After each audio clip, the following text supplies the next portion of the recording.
My name is Matt McLaughlin. I'm City Council President, Iraq War veteran. I grew up in the city of Somerville my entire life. I'm the second of 5 children.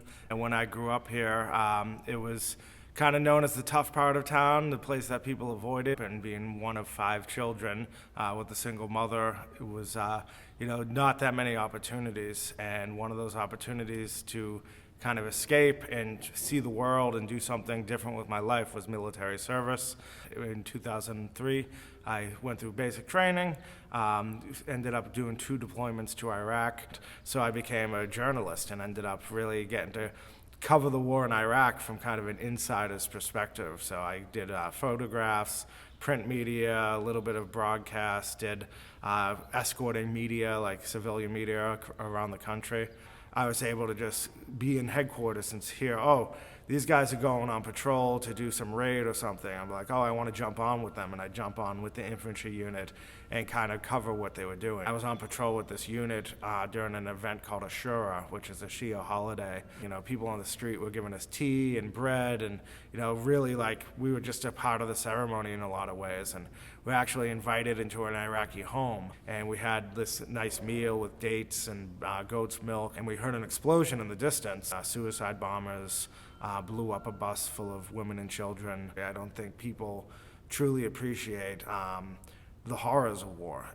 And there were a lot of innocent people killed by both sides. So it was, people like that incident I talked about, they were killed by Iraqis. It was Iraqis killing Iraqis. But then there's other times where, people accidentally get killed. Like sometimes people just, you get run over by a truck or, something happens. You get accidentally shot because someone thinks you have a bomb or something. And there's just so many consequences to war. The U.S. government, I believe back in 2014, 2013, had an agreement with the government of Iraq to say that U.S. troops will be leaving the country permanently. Did that impact you in any way?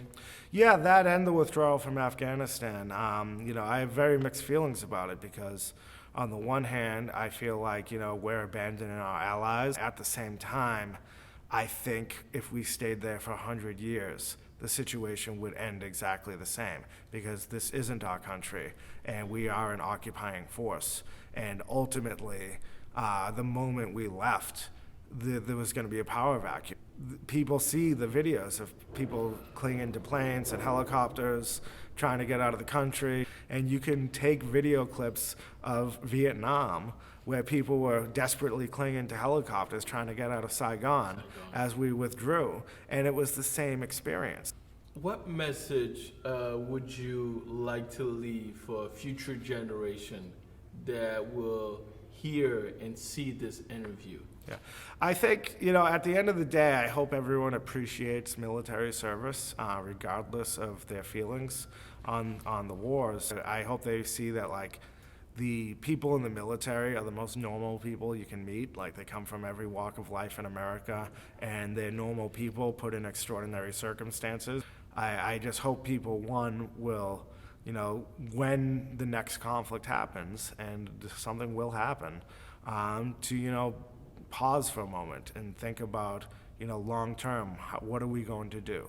Are we going to invade another country and occupy it and then leave in 20 years and spend trillions of dollars, lose millions of lives in the process, and for what purpose? I just hope in general we become more thoughtful about our role in the world, because we are a very powerful country that can do a lot of good and a lot of bad, and I'd prefer us to be on the side of good.